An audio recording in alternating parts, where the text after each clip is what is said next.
My name is Alex, and I'm 30 years old. A few months ago, the life I had built crumbled to dust. I had poured every penny I had into launching my own business. I dedicated every waking hour to it, fueled by dreams of triumph and the admiration of others. But in a single devastating moment, it all fell apart. The venture failed. I was left with nothing, no income, no prospects, and a bank account that read zero. The worst part was the crushing weight of disappointing my family. I was consumed by a storm of emotions. Sleep abandoned me. Food lost its taste. My mind was a prison of self-blame. Why did I take such a risk? Why did I gamble everything? I was filled with rage at myself, drowning in shame, and stripped of all hope. I genuinely believed my existence was over. Then, one evening, my mother came and sat beside me. She fixed her calm, knowing eyes on me and said, "Alex, you're too mature to be a child wallowing in the past, but far too young to surrender to despair like an old man. Your life is far from finished. Stop punishing yourself. Let go of yesterday and ask yourself, what are you truly capable of right now? What sets your soul on fire?" In that instant, something inside me shifted. I realized that only a mother possesses the words to breathe life back into her child. And then a forgotten memory surfaced, a dream I had always harbored but was too frightened to pursue. Cooking. I had always yearned to be a chef, but I silenced that desire, terrified of judgment. I craved respect, so I chased a conventional business instead.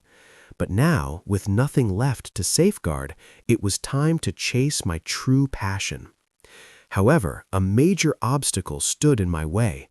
To become a world-class chef, I needed to train with the best, and the finest kitchens weren't in my homeland. I needed a complete reset, a fresh start in a new country. That's when I made the most significant choice of my life. I would move to the UK. But how?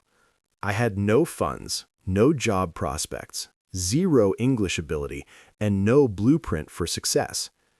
In this video, I'm going to share the entire journey, how I scraped together the money, why the UK was my chosen destination, the terrifying moment at immigration, and the profound shock that awaited me upon arrival.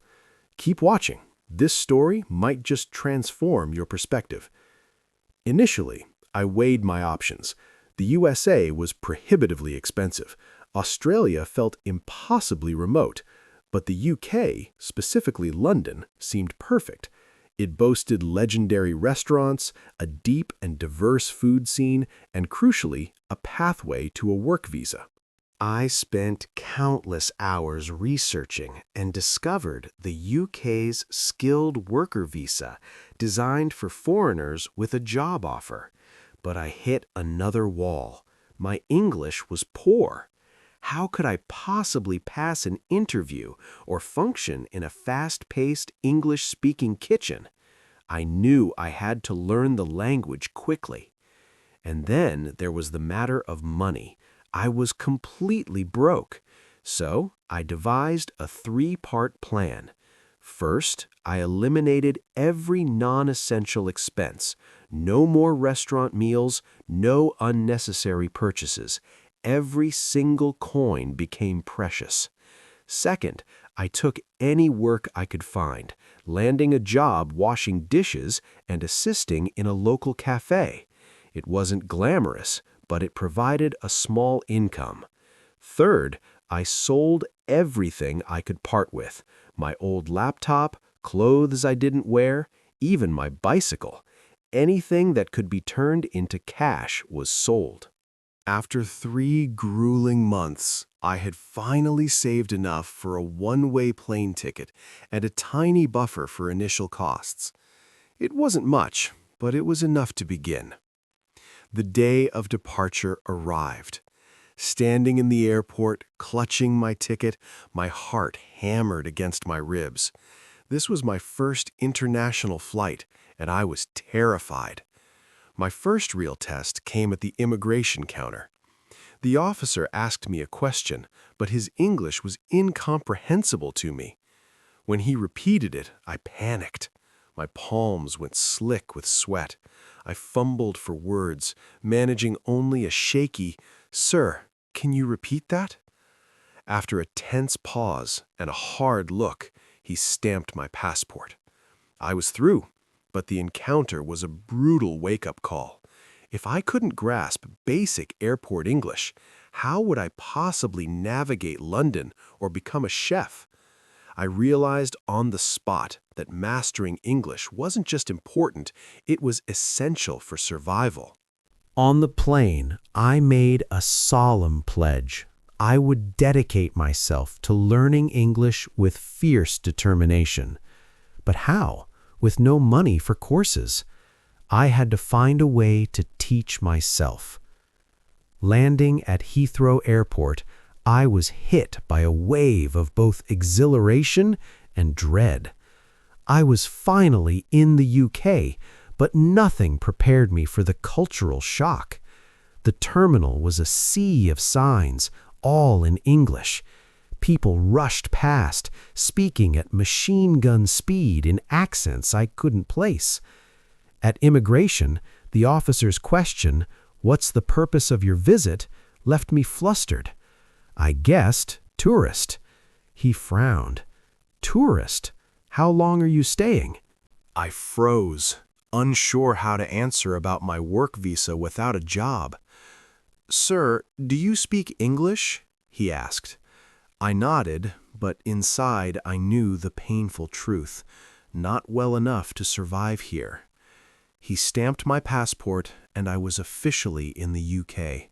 But the real struggle was just beginning. Stepping outside was like entering another world. Red double-decker buses were everywhere. People walked on the left. Cars had steering wheels on the right. Everyone moved with purpose, and no one offered a smile. I hopped into an iconic black cab, too intimidated to speak, simply showing the driver a written address. He had a thick accent. "Where to, mate?" The whole ride, I gazed out the window at grand old buildings and bustling crowds, finally arriving at my tiny, overpriced rented room in East London. I was in the UK, but I felt utterly isolated. The next day, I ventured to a local grocery store. Inside, I was overwhelmed by hundreds of unfamiliar products, all labeled in English. A worker asked, "You all right there, mate?" I had no idea what he meant and just smiled awkwardly. At the checkout, the cashier asked, "Do you need a bag?" After 3 repetitions and a panicked nod, I left the store feeling humiliated and frustrated. This was basic, everyday English, and I was failing at it. How could I ever become a chef here? That night, I made a firm decision. Enough was enough. I had to learn English, and fast. I created a rigorous daily routine. Listening. 4 hours. I immersed myself in British podcasts and YouTube videos every morning. At first, it was all noise, but I persisted. Speaking. 2 hours. I talked to myself in the mirror, mimicking phrases from videos, forcing my brain to think in English. Reading and writing. 3 hours. I bought an English newspaper and read 1 article daily, writing in a journal every night, even with simple sentences. Conversation. 1 hour. I went to local cafes and forced myself to order in English, asking strangers for directions just to practice. As I explored more, I noticed the UK's charming quirks. The weather is notoriously fickle. Sunshine can turn to rain in minutes, so everyone carries an umbrella. The national obsession with tea is real. "Fancy a cuppa" means "would you like some tea?" Refusing it earns you bewildered looks. And the politeness is extreme. People apologize even when it's your fault. I once bumped into someone and he said, "Oh, sorry, mate." The slang was another puzzle. "You all right?" means "How are you?" "Cheers" means "Thank you."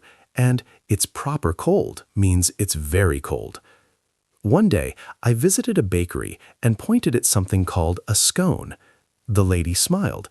"That's a scone, love. Would you like some clotted cream with it?" I had no clue what clotted cream was, so I declined. I later discovered it was the best part. But after 2 months of relentless practice, a breakthrough happened. I went to a coffee shop, ordered without stumbling, and even had a brief chat with the barista. For the first time, I felt no fear. I walked out smiling. My English wasn't perfect, but I could finally communicate. But a huge problem remained. I had no job. I had come to be a chef, but how could I work in a professional kitchen without fluency? Kitchens are high-pressure environments where clear, fast communication is vital. Still, I had to try. I walked into restaurant after restaurant, an Italian place, a French cafe, a steakhouse, asking for work. The answer was always the same. Your English isn't good enough. Rejection after rejection chipped away at my hope. Finally, I walked into a small, traditional pub in East London. The man behind the bar, a middle-aged fellow, looked me over. After a brief chat, he said, "All right, come to the kitchen." It wasn't my dream role. My job was cleaning, washing dishes, and helping the chefs. I was earning £1,200 a month for 25 hours a week, but it was a start. However, London was brutally expensive. My monthly expenses were a constant drain. Rent, £600 to £750 for a tiny shared room. Groceries, £150 for basics. Transport, £100 for the tube and buses. Bills, £40 for phone and internet. Other, £50 for incidentals. After paying everything, I had barely £160 left. I was working just to exist, not to live. My biggest hurdle was still the language barrier at work. The chefs shouted orders using words I didn't know. "Pass me the tongs," "We're running low on stock," "Plate up quick." I felt lost and stupid. I made constant mistakes, earning frustrated looks. One night, I dropped a whole tray of drinks because I misheard the waiter. The manager pulled me aside and said, "Alex, if you don't improve your English, you won't last here." His words were a wake-up call. I had to master English, no matter what. I intensified my efforts. I listened intently to customers, trying to decipher their orders. I watched endless YouTube videos of British daily life. Progress was slow, but I began catching words and phrases. Speaking was my biggest fear, so I forced myself to talk to everyone, greeting customers, asking the chef questions, chatting with my roommates. I carried a small notebook everywhere, jotting down new words: tongs, stock, plate up. Every night I reviewed and repeated them. One evening, an older gentleman named Mr. Patel sat at the bar. He was well-dressed, sipping tea. When I brought his food and said, "Here your meal, sir," he gently corrected my grammar with a warm smile. We started talking, and he shared his own story of moving from India 30 years ago. He gave me a piece of advice that changed everything. The secret is to think in English. Don't translate. Absorb the language like a child.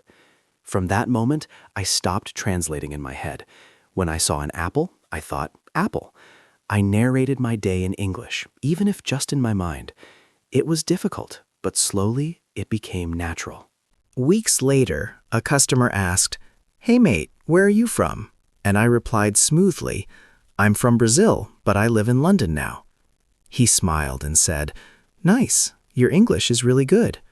A jolt of pure happiness shot through me. For the first time, someone complimented my English. Soon after, my manager noticed, "Alex, you're doing great. I'm increasing your hours." I was now earning £1,500 a month and could finally save a little. 4 months had passed. I was no longer the terrified newcomer. I could handle conversations, but I wasn't fluent yet. One night, sitting in my sparse room, I felt a pang of homesickness and called my mother. After asking if I was eating and sleeping well, she asked the tough question. "Are you happy, Alex?" I hesitated. Was I happy? She said softly, "You left home to follow your dreams. Don't forget why you started this journey. I believe in you." Her words echoed in my heart all night. I had come to be a chef, not just a dishwasher. It was time to take the next step. The next day, I approached the head chef, Mr. Thompson, a serious man in his 50s. "Sir, I want to learn to cook professionally," I said. He raised an eyebrow. "You want to be a chef?" "Yes, sir. Cooking is my dream." He studied me for a long moment. "Fine. You can help in the kitchen during your breaks, but if you mess up, you're out." For the next 2 months, my life was intense. I did my regular cleaning shifts, then spent my breaks in the kitchen, chopping onions until my eyes burned, peeling potatoes until my fingers ached, stirring sauces in the sweltering heat. I made mistakes daily, but I never quit. At night, I watched cooking videos and practiced techniques. Slowly, I improved. One evening, Mr. Thompson called me over. "Alex, come here. Translate this order to the chefs." He handed me a slip. I looked at it. Table 5, 1 beef Wellington, medium rare, 1 sea bass, no sauce, 2 chicken risottos. Without a pause, I turned and relayed the order perfectly in clear, natural English. The chefs nodded and got to work. In that moment, I realized I was fluent. I wasn't translating, I was just thinking in English. 2 weeks later, Mr. Thompson gave me my biggest challenge yet. "Alex, tomorrow the restaurant owner is coming. I want you to cook a dish for him." My heart stopped. This was my moment. I chose a dish that symbolized my journey, Brazilian moqueca, a seafood stew, my mother's specialty. The next evening, I stood in the kitchen, nerves jangling.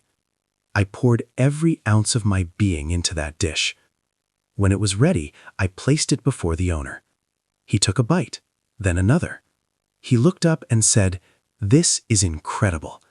The whole restaurant applauded. Mr. Thompson smiled. "Congratulations, Alex. You're not a kitchen assistant anymore. You're a chef." That night, I called my mother, tears streaming down my face. "Mama, I did it. I'm a chef." She cried tears of joy. "I'm so proud of you, my son." A year later, I had saved enough to open my own small food stall, selling Brazilian street food. It was an instant hit. Soon, my stall grew into a small, beloved restaurant. I was living my dream. Standing outside one day, looking at the sign that read, "Alex's Kitchen," I smiled, remembering how I started with nothing. No money, no English, no hope. Now I was a chef, a business owner, a success. I called my mother again. "Mama, when are you coming to London? I want to cook for you." I was no longer the struggling immigrant. I had my own beautiful apartment overlooking the Thames. I had a team of employees who respected me. My restaurant was thriving, and my income was more than I ever dreamed possible. But the best part wasn't the money. It was the day my mother finally landed in London.